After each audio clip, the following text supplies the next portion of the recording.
Hello everyone, welcome to exam forum के आज इस वीडियो में हम 3 फरवरी 2021 से करंट अफेयर्स के क्वेश्चन डिस्कस करेंगे।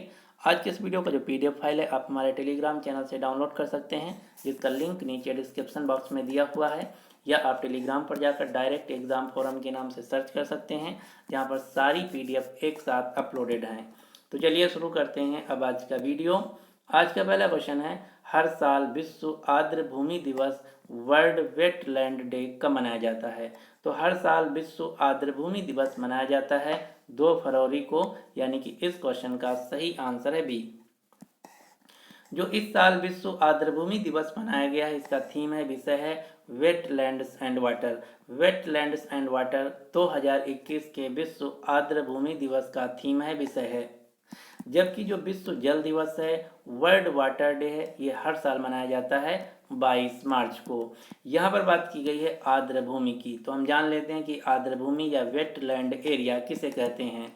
एक ऐसा स्थान जहाँ पर हमेशा या फिर बरसात के मौसम में पानी भर जाता है और वहाँ पर विभिन्न प्रकार के पौधे और पशु प्रजातियों की घनी विविधता पाई जाती है, जैसे मैंग्रोव के क्षेत्र, एस्चुरी, खारे पानी की दलदली भूमि, लैगून झील, जल युक्त दलदली वन भूमि, तालाब और मछली के तालाब। ऐसे स्थानों को आर्द्र भूमि या वेटलैंड एरिया के नाम से जाना जाता है।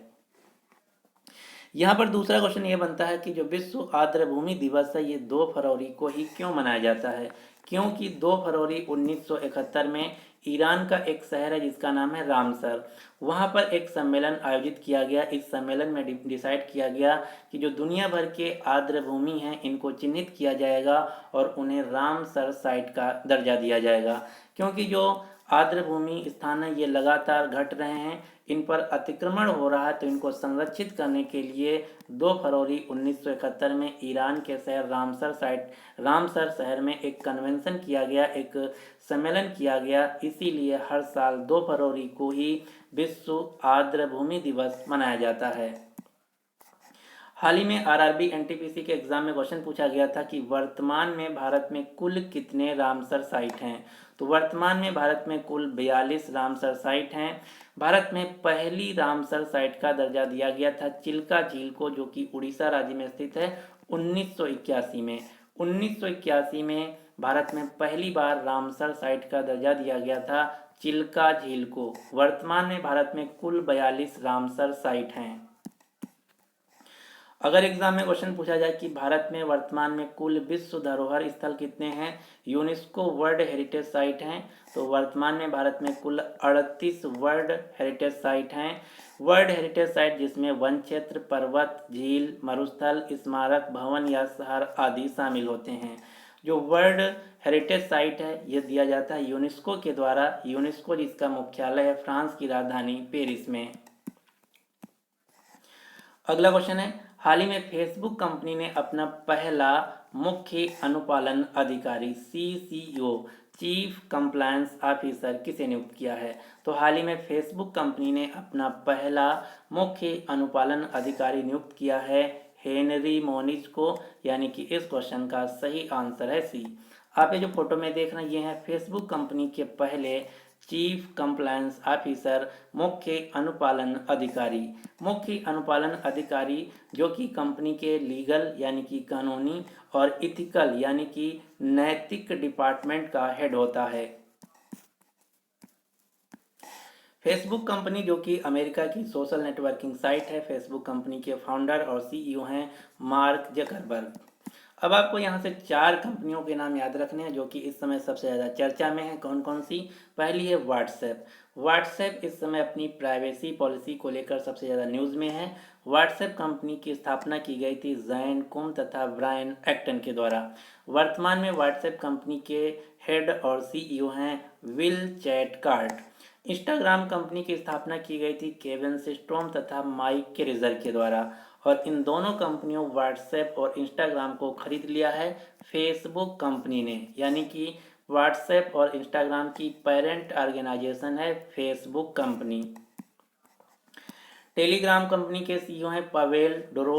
सिग्नल कंपनी जो कि इस समय सबसे ज़्यादा न्यूज़ में है, सिग्नल जो कि सिमिलर है व्हाट्सएप की तरीके से, और सिग्नल कंपनी को बनाया गया है मॉक्सी, मार्लिन स्पाइक और ब्रायन एक्टन के द्वारा।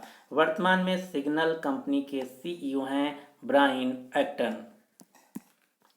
अगला क्वेश्चन है, हाल ही में किस बैंक ने गैर ईएमवी एटीएम से पैसे निकालने पर रोक लगा दी है? गैर ईएमवी यानी कि जो बिना ईएमवी चिप वाला एटीएम है उससे अब पैसे नहीं निकाले जाएंगे। ये ऐसा अनाउंसमेंट किया गया है पंजाब नेशनल बैंक के द्वारा। तो हाल ही में पंजाब नेशनल बैंक ने ये अनाउंसमेंट किया है कि जो पंजाब नेशनल बैंक के वो सभी डेबिट कार्ड जिन पर ईएमवी चिप नहीं लगा है उनसे आप पैसा नहीं निकाल सकते हैं। ईएमवी जिसका फुल फॉर्म है यूरो पे, मास्टर कार्ड एंड वीज़ा। अब पंजाब नेशनल बैंक जो है नकदी यानी कि एटीएम से पैसा निकालने के लिए ओटीपी आधारित प्रणाली शुरू करेगा। आप ये जो डेबिट कार्ड में देख पा रहे हैं, जो इस प्रकार का जो ये चिप है, इसे ये मैग्नेटिक स्ट्रिप होता है, इसे ही ईएमवी चिप के नाम से जाना जाता है। पंजाब नेशनल बैंक जिसका मुख्यालय है नई दिल्ली। पंजाब नेशनल बैंक के वर्तमान में सीईओ हैं SS Mallikarjun Rao. Punjab national bank की स्थापना की गई थी फ्रीडम फाइटर लाला लाजपत राय तथा दयाल सिंह मजीठिया के द्वारा। पंजाब नेशनल बैंक जो कि भारत की दूसरी सबसे बड़ी पब्लिक सेक्टर बैंक है। अगर बात किया जाए कि भारत की सबसे बड़ी बैंक कौन है, तो भारत की सबसे बड़ी बैंक है पब्लिक सेक्टर की स्टेट बैंक ऑफ इंडिया। दूसरी सबसे बड़ी बैंक है पीएनबी और तीसरी सबसे बड़ी बैंक है बैंक ऑफ बड़ौदा। अगला क्वेश्चन है, हाल ही में अमेरिकी स्पेस एजेंसी नासा के कार्यवाहक प्रमुख के रूप में किसे नियुक्त किया गया है? तो हाल ही में अमेरिका की स्पेस एजेंसी नासा के हेड के रूप में नियुक्त किया गया है भारतीय मूल की महिला भव्या लाल को, यानी कि इस क्वेश्चन का सही आंसर है बी। आप ये जो फोटो में देख रहे हैं ये हैं भव्या लाल जो कि भारतीय मूल की महिला हैं। इन्हीं को नासा स्पेस एजेंसी के हेड के रूप में नियुक्त किया गया है। नासा का मुख्यालय वाशिंगटन डीसी जो कि अमेरिका राज्य की राजधानी है, अमेरिका देश की राजधानी है। नासा की स्थापना की गई थी 1958 में और 1958 में ही भारत के डीआरडीओ की स्थापना की गई थी।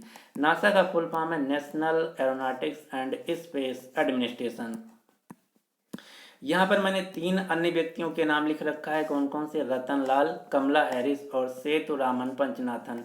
ये भी तीनों भारतीय मूल के अमेरिकी व्यक्ति हैं और इस साल तीनों बहुत ही चर्चा में रहे। तो एक एक करके हम जान लेते हैं। डॉक्टर रतन लाल जो कि भारतीय मूल के अमेरिकन सॉइल साइंटिस्ट हैं, दुनिया के सबसे जाने माने सॉइल साइंटिस्ट हैं और इनको पिछले साल 2020 में वर्ल्ड फूड प्राइज 2020 से सम्मानित किया गया था। वर्ल्ड फूड प्राइज जो कि खाद्य के मामले में दुनिया का नोबेल प्राइज कहा जाता है, ये दिया गया था पिछले साल डॉक्टर रतन लाल को। कमला हैरिस जो कि आप सभी लोग जानते हैं, कमला हैरिस जो कि भारतीय मूल की महिला हैं और इनको हाल ही में अमेरिका की पहली महिला उपराष्ट्रपति पद के रूप में चुना गया है। अगले व्यक्ति हैं प्रख्यात भारतीय अमेरिकी वैज्ञानिक डॉक्टर सेतुरामन पंचनाथन। सेतुरामन पंचनाथन जो कि अमेरिका की सबसे बड़ी और प्रमुख जो शोध संस्थान है जिसका नाम है national science foundation. National science foundation के हेड के तौर पर नियुक्त किया गया है। अब आपको स्पेस से रिलेटेड कुछ क्वेश्चन के नाम याद रखने हैं, जैसे हाल ही में स्पेस एक्स एजेंसी ने 143 सैटेलाइट एक साथ लॉन्च करके भारत के रिकॉर्ड को तोड़ दिया है। 2017 में भारत की जो स्पेस एजेंसी इसरो है, इसरो ने एक साथ 104 सैटेलाइट लॉन्च करके एक रिकॉर्ड बनाया था, जिसको हाल ही में American space agency space x ने इस रिकॉर्ड को तोड़ दिया है। स्पेस एक्स कंपनी जो कि एक प्राइवेट स्पेस एजेंसी है, स्पेस एक्स कंपनी के फाउंडर और सीईओ हैं एलन मस्क और एलन मस्क की ही दूसरी कंपनी जिसका नाम है टेस्ला। टेस्ला जो कि एक इलेक्ट्रिक कार कंपनी है और टेस्ला 2021 के आखिरी तक भारत में अपना व्यापार शुरू कर देगी, जिसके लिए हाल ही में टेस्ला कंपनी ने बेंगलुरु शहर में अपनी ऑफिस का रजिस्ट्रेशन करवाया है। अब आपको इन सभी स्पेस एजेंसियों के जो रॉकेट हैं इनका नाम याद रखना है, क्योंकि यहाँ से एग्जाम में क्वेश्चन पूछा जाता है। रॉकेट क्या होता है? जिसके द्वारा स्पेस में हम सैटेलाइट भेजते हैं उसको हम कहते हैं रॉकेट। तो स्पेस एक्स कंपनी के रॉकेट का नाम है फैल्कन 9। रशियन स्पेस एजेंसी के रॉकेट का नाम है सोयूज। चाइना के रॉकेट का नाम है लॉन्ग मार्च। इसी प्रकार से भारत की स्पेस एजेंसी इसरो के रॉकेट हैं PSLV, ASLV और GSLV। PSLV का फुल फॉर्म है polar satellite launch vehicle, ASLV का फुल फॉर्म है augmented satellite launch vehicle, GSLV का फुल फॉर्म है जियो सिंक्रोनस सैटेलाइट लॉन्च व्हीकल। जो GSLV मार्क थर्ड वर्जन है, ये भारत का सबसे हैवी और वजनी रॉकेट माना जाता है और इसी GSLV मार्क थर्ड के द्वारा चंद्रयान मिशन 2 को लॉन्च किया गया था। अब आपको कुछ प्रमुख स्पेस एजेंसियों के नाम याद रखना, जैसे नासा जो कि अमेरिका की स्पेस एजेंसी है, जाप्सा जो कि जापान की स्पेस एजेंसी है, रॉसकॉस्मॉस जो कि रूस की स्पेस एजेंसी है, इसरो भारतीय स्पेस एजेंसी जिसका फुल फॉर्म है Indian space research organisation. ISRO का मुख्यालय बेंगलुरु में, वर्तमान में इसरो के हेड हैं डॉक्टर के सिवान। पाकिस्तान की स्पेस एजेंसी है सुपार्को जिसका फुल फॉर्म है space and upper atmosphere research commission. लेकिन अगर आप इसको चाहें तो ना भी याद रख सकते हैं क्योंकि इसने कोई विशेष काम नहीं किया है, इसलिए कभी भी एग्जाम में नहीं पूछा जाता है। अगला क्वेश्चन है, हाल ही में कुवैत शूटिंग फेडरेशन द्वारा आयोजित पहली एशियाई ऑनलाइन शूटिंग चैंपियनशिप की पदक तालिका में किस देश ने टॉप किया है? तो हाल ही में कुवैत शूटिंग फेडरेशन के द्वारा आयोजित पहली एशियाई ऑनलाइन शूटिंग चैंपियनशिप में भारत ने टॉप किया है। भारत ने इस चैंपियनशिप में टोटल 11 पदक जीता है, जिसमें 4 हैं गोल्ड मेडल, 2 हैं सिल्वर मेडल और 5 हैं ब्रॉन्ज मेडल। अब आपको कुछ भारतीय इंडियन शूटर स्पोर्ट्स प्लेयर के नाम याद रखने हैं जो कि अक्सर एग्जाम में पूछा जाता है। तो इनके नाम हैं दिव्यांश सिंह पंवार, राजेश्वरी कुमार, मनु भाकर, सौरभ चौधरी, श्रेयसी सिंह, अपूर्वी चंदेला, हिना सिद्धू, वर्षा बर्मन। ये सभी हैं भारतीय स्पोर्ट्स शूटर प्लेयर। यहाँ से अक्सर एग्जाम में क्वेश्चन पूछा जाता है कि मनु भाकर किस खेल से संबंधित हैं, तो उत्तर होगा मनु भाकर शूटिंग से संबंधित हैं जो कि हरियाणा राज्य से हैं।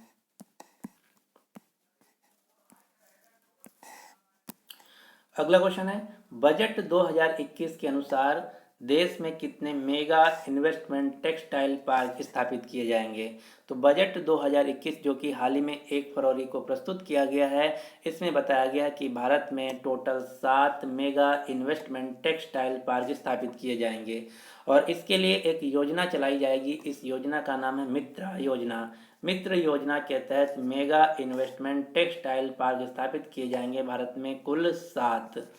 अब आपको बजट 2021 से जितने भी क्वेश्चन बन सकते हैं उन सभी को एक बार हम रिवाइज कर देते हैं। बजट 2021 टोटल 6 पिलर 6 स्तंभों पर आधारित है। ये 6 स्तंभ कौन कौन से हैं? स्वास्थ्य एवं देखभाल, वित्त पूंजी एवं बुनियादी ढांचा, आकांक्षी भारत में समग्र विकास, मानव संसाधन का विकास, नवाचार एवं अनुसंधान, न्यूनतम सरकार तथा अधिकतम शामिल। ये हैं 6 स्तंभ जिन पर बजट 2021 आधारित है। इसके अलावा भारतीय बजट इतिहास में पहली बार पेपरलेस बजट प्रस्तुत किया गया। वित्तीय वर्ष में बजट के अनुसार भारत की जो अर्थव्यवस्था है 7.7% के हिसाब से निगेटिव में ग्रो करेगी, यानी कि जो ग्रोथ रेट है भारतीय जीडीपी का इस साल बजट के अनुसार -7.7 रहेगा। इसके अलावा अब आपको कुछ क्वेश्चन याद रखना है जो कि मोस्ट इम्पॉर्टेंट हैं। बजट में बताया गया कि जो मोबाइल तथा इलेक्ट्रॉनिक सामान है इन पर जो टैक्स है 0 से बढ़ाकर 5% तक कर दिया गया है। कोविड-19 टीकाकरण के लिए बजट में 35,000 करोड़ रुपए आवंटित किए गए हैं। 20,000 करोड़ रुपए की लागत से भारत में एक वित्तीय विकास संस्थान डेवलपमेंट फाइनेंशियल इंस्टीट्यूशन की स्थापना की जाएगी। हरित ऊर्जा स्रोतों से हाइड्रोजन उत्पन्न करने के लिए राष्ट्रीय हाइड्रोजन मिशन शुरू किया जाएगा। बीमा कंपनियों में जो विदेशी खुदरा निवेश है FDI है, इनकी जो लिमिट है 49% से बढ़ाकर 74% तक कर दी गई है। बजट में यह भी बताया गया है कि लद्दाख के लेह में एक केंद्रीय विश्वविद्यालय की स्थापना की जाएगी। इसके अलावा बजट 2021 में जनगणना 2021 के लिए 3,726 करोड़ रुपए आवंटित किए गए हैं। आदिवासी इलाकों में 758 एकलव्य स्कूल खोले जाएंगे, 100 नए सैनिक स्कूल स्थापित किए जाएंगे तथा 1 लाख से अधिक आबादी वाले शहरों में वायु प्रदूषण की बढ़ती समस्या के लिए 2217 करोड़ रुपए आवंटित किए गए हैं। ये मैंने जितने भी क्वेश्चन बताया है डेटा के साथ, ये सारे क्वेश्चन आपको डेटा के साथ याद रखना है, क्योंकि इन सभी क्वेश्चंस की जो वैलिडिटी है अगले 1 साल तक है। किसी भी एग्जाम में क्वेश्चन सीधे पूछे जा सकते हैं। अगला क्वेश्चन है, हाल ही में किस देश में सेना ने तख्ता पलट कर दिया है और अगले 1 साल के लिए आपातकाल की स्थिति की घोषणा कर दी है? तो हाल ही में म्यांमार की जो सेना है, इन्होंने सेना ने तख्ता पलट कर दिया है और अगले 1 साल तक देश में इमरजेंसी डिक्लेयर कर दिया है। और म्यांमार देश के जितने भी बड़े शहर हैं उन सभी शहरों पर सेना तैनात कर दी गई है। इस प्रकार से जो म्यांमार की स्टेट काउंसलर हैं, यानी कि जो म्यांमार की सबसे बड़ी नेता थी जिनका नाम था आंग सान सू की, आप ये जो फोटो में देख रहे हैं ये हैं आंग सान सू की, जो कि म्यांमार की स्टेट काउंसलर थी, म्यांमार की सबसे बड़ी नेता थी। इनको जो म्यांमार की सेना है हिरासत में ले लिया है, यानी कि अब अपने कब्जे में ले लिया है। वर्तमान में जो म्यांमार के सेना के कमांडर हैं, कमांडर इन चीफ हैं, इनका नाम है मिन आंग लाइंग। मिंग आंग लाइंग ने म्यांमार में सेना के हिसाब से अब उस देश को कब्जा कर लिया, यानी कि तख्ता पलट कर दिया है। क्योंकि जो म्यांमार का संविधान है उसमें बताया गया कि जो म्यांमार की सेना है अपने हाथ में देश ले सकती है, यानी कि तख्ता पलट कर सकती है। तो मेनली यहाँ से 2 नाम आपको याद रखना है। म्यांमार की जो सबसे बड़ी नेता है स्टेट काउंसलर आंग सान सू की, इनको हिरासत में ले लिया गया, आप जो फोटो में देख पा रहे हैं। वर्तमान में जो म्यांमार का हेड हैं ये हैं म्यांमार के कमांडर इन चीफ मिन आंग लाइंग। म्यांमार कहाँ पर है? तो म्यांमार साउथ एशिया में स्थित भारत का एक पड़ोसी देश है। आप ये जो फोटो में देख पा रहे हैं ये है म्यांमार देश, जो कि भारत के पूर्वोत्तर क्षेत्रों से लगता हुआ है। अब दूसरा क्वेश्चन यहाँ से ये बन सकता है कि भारत के कितने राज्यों से म्यांमार देश की सीमा लगती है? तो भारत के 4 राज्यों से म्यांमार की सीमा लगती है। 4 राज्य कौन कौन से हैं? अरुणाचल प्रदेश, नागालैंड, मणिपुर और मिजोरम। ये हैं भारत के 4 राज्य जिनसे म्यांमार देश की सीमा लगती है। म्यांमार देश की राजधानी है नेपैदा, यहाँ की मुद्रा है क्याट। म्यांमार देश में एक नदी बहती है, इस नदी का नाम है इरावदी या इरावती नदी। इरावती नदी जो कि म्यांमार की सबसे बड़ी नदी है और सबसे प्रमुख नदी है। इरावती नदी जो कि म्यांमार को 2 बराबर भागों में डिवाइड करती है। और इरावदी नदी में ही एक मछली पाई जाती है, इस मछली का नाम है इरावदी डॉल्फिन। भारत में जो इरावदी डॉल्फिन है सिर्फ एक ही स्थान पे पाई जाती है, कहाँ पर? उड़ीसा के चिल्का लेक में इरावदी डॉल्फिन नाम की मछली पाई जाती है। और इनकी जो संख्या है 100 से कम है जो चिल्का लेक में पाई जाती है, इसलिए भारत में इरावदी डॉल्फिन को इंडेंजर्ड स्पीसीज यानी कि वनरेबल कैटेगरी में रखा गया है। और ये कई बार एग्जाम में क्वेश्चन पूछा जा चुका है कि इरावदी डॉल्फिन नाम की जो मछली है भारत में कहाँ पर पाई जाती है या किस राज्य में पाई जाती है? तो इरावदी डॉल्फिन नाम की जो मछली है उड़ीसा राज्य के चिल्का झील में पाई जाती है, जिसका नाम म्यांमार के इरावदी रिवर से लिया गया है। अब आपको एक क्वेश्चन और याद रखना है। म्यांमार का एक राज्य है जिसका नाम है रखीन स्टेट। जो रखीन स्टेट है यहीं पर रोहिंग्या नाम के मुसलमान रहते थे, जिनको म्यांमार की सेना ने वहाँ से जबरन निकाल दिया है, मारपीट के भगा दिया है। अब ये जो रोहिंग्या मुस्लिम समाज के व्यक्ति हैं, रोहिंग्या शरणार्थी के तौर पर बांग्लादेश में आकर मजबूरन में इनको बसना पड़ा है। अब आपको कुछ म्यांमार देश से क्वेश्चन याद रखना, जैसे गोल्डन पगोड़ा किस देश में स्थित है? तो गोल्डन पगोड़ा जो कि बौद्ध धर्म से संबंधित एक मंदिर है, ये म्यांमार देश में स्थित है। अगला क्वेश्चन पूछा जाता है कि किस मुगल शासक की कब्र म्यांमार देश में स्थित है? तो बहादुर शाह जफर द्वितीय की जो कब्र है म्यांमार देश में स्थित है। म्यांमार का दूसरा नाम है बर्मा, और बर्मा का पहले नाम था रंगून और इसी को पहले कहते थे यंगून। म्यांमार की वर्तमान में राजधानी नयपैदा। इरावती नदी किस देश में बहती है? तो इरावती नदी म्यांमार देश में बहती है। अगला क्वेश्चन, भारत के कितने राज्यों की सीमा भारत से लगती है? म्यांमार की सीमा भारत के कितने राज्यों से लगती है? तो म्यांमार की सीमा भारत के 4 राज्यों से लगती है। कौन कौन से? अरुणाचल प्रदेश, मिजोरम, नागालैंड और मणिपुर। अगला क्वेश्चन यहाँ से बन सकता है कि रोहिंग्या मुसलमान शरणार्थी का संबंध किस देश से है। तो रोहिंग्या मुसलमान शरणार्थी का संबंध म्यांमार देश से है, जो कि वर्तमान में बांग्लादेश में रह रहे हैं। अगला क्वेश्चन है, हाल ही में भारत में अंतर्राष्ट्रीय रेशम मेले के 8वें संस्करण का उद्घाटन किसके द्वारा किया गया। तो हाल ही में अंतर्राष्ट्रीय रेशम मेले के 8वें संस्करण का वर्चुअली उद्घाटन किया गया है स्मृति ईरानी के द्वारा। ये जो अंतर्राष्ट्रीय रेशम मेला है, इसका उद्घाटन किया गया है भारतीय रेशम निर्यात संवर्धन परिषद के द्वारा। यह भारत का सबसे बड़ा रेशम मेला है। इसका उद्घाटन किया गया है स्मृति ईरानी के द्वारा, जो कि वर्तमान में भारत की महिला एवं बाल विकास तथा कपड़ा मंत्री हैं। अब यहाँ से 2 क्वेश्चन याद रखने हैं। रेशम, जिसको इंग्लिश में सिल्क कहा जाता है, सिल्क दुनिया में सबसे ज़्यादा चीन में उगाया जाता है, जबकि दूसरे नंबर पर भारत में सबसे ज़्यादा सिल्क उगाया जाता है। दूसरा क्वेश्चन यहाँ से ये पूछा जा सकता है कि जो रेशम कीट पालन है, सिल्क पालन है, इसको किस नाम से जाना जाता है। तो रेशम कीट पालन को सेरीकल्चर के नाम से जाना जाता है। इसी प्रकार से आपको कुछ प्रमुख जो खेती हैं, जो फार्मिंग है, उनके नाम याद रखना। जैसे बागवानी को कहते हैं हॉर्टिकल्चर, फूलों की खेती को कहते हैं फ्लोरिकल्चर, फलों की खेती को कहते हैं फ्रूटिकल्चर, फूलों की खेती को कहते हैं फ्लोरिकल्चर, पक्षी पालन को कहते हैं एविकल्चर, मधुमक्खी पालन को कहते हैं एपीकल्चर, मछली पालन को कहते हैं पीसीकल्चर, रेशम कीट पालन को कहते हैं सेरीकल्चर, अंगूर की खेती को कहते हैं विटीकल्चर। और अभी तक आरआरबी एनटीपीसी के एग्जाम में एविकल्चर, पीसीकल्चर और सीरीकल्चर पूछा जा चुका है। अगला क्वेश्चन है, हाल ही में 2020 का ऑक्सफोर्ड हिंदी शब्द किसे चुना गया है। ऑक्सफोर्ड डिक्शनरी के अनुसार Oxford Hindi word of the year 2020 को चुना गया है आत्मनिर्भर भारत। आत्मनिर्भर भारत शब्द को ऑक्सफोर्ड डिक्शनरी के अनुसार हिंदी शब्द ऑफ द ईयर चुना गया है, यानी कि इस क्वेश्चन का सही आंसर है बी।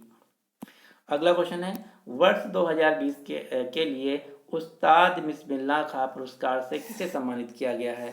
तो हाल ही में वर्ष 2020 के लिए उस्ताद बिस्मिल्लाह खां पुरस्कार से सम्मानित किया गया है डॉक्टर मुज्तबा हुसैन को। डॉक्टर मुज्तबा हुसैन को उस्ताद बिस्मिल्लाह खां पुरस्कार से सम्मानित किया गया है। डॉक्टर मुज्तबा हुसैन, जो कि वर्तमान में पंजाब यूनिवर्सिटी में कार्यरत हैं। जो डॉक्टर मुज्तबा हुसैन है, ये बांसुरी वादक हैं, यानी कि बांसुरी बजाते हैं। इन्हीं को दिया गया है उस्ताद बिस्मिल्लाह खां पुरस्कार। ये जो उस्ताद बिस्मिल्लाह खां पुरस्कार है, बिहार के कल्चर तथा कला एवं संस्कृति मंत्रालय के द्वारा दिया जाता है। इसके अलावा एक क्वेश्चन और आपको याद रखना है, जो डॉक्टर मुज्तबा हुसैन है, इनको पंजाब यूनिवर्सिटी ने बांसुरी रत्न अवार्ड से भी हाल ही में सम्मानित किया है। तो ये दोनों क्वेश्चन आपको याद रखना है। बिहार के कला एवं सांस्कृतिक मंत्रालय के द्वारा डॉक्टर मुज्तबा हुसैन को दिया गया है उस्ताद बिस्मिल्लाह खां पुरस्कार, जबकि पंजाब यूनिवर्सिटी के द्वारा दिया गया है बांसुरी रत्न अवार्ड्स। जो डॉक्टर मुज्तबा हुसैन है, ये बांसुरी वादक हैं, यानी कि बांसुरी बजाते हैं। और यहाँ पर जो उस्ताद बिस्मिल्लाह खां का नाम लिया गया है, ये एक शहनाई वादक थे, भारत के महान शहनाई वादक थे उस्ताद बिस्मिल्लाह खां। इन्हीं के नाम पर यह पुरस्कार दिया जाता है। तो ये थे आज की करंट अफेयर्स के क्वेश्चन। अब आपके लिए क्वेश्चन क्या है कि हाल ही में सैयद मुश्ताक अली ट्रॉफी 2021 को किस टीम ने जीत लिया है। तो इस क्वेश्चन का जो राइट आंसर है, आपको नीचे कमेंट बॉक्स में देना होगा। अगर आपको वीडियो पसंद आता है तो प्लीज़ इस वीडियो को लाइक कीजिए तथा अपने सभी दोस्तों के साथ इस वीडियो को शेयर जरूर कीजिएगा। So finally, thanks for watching exam forum.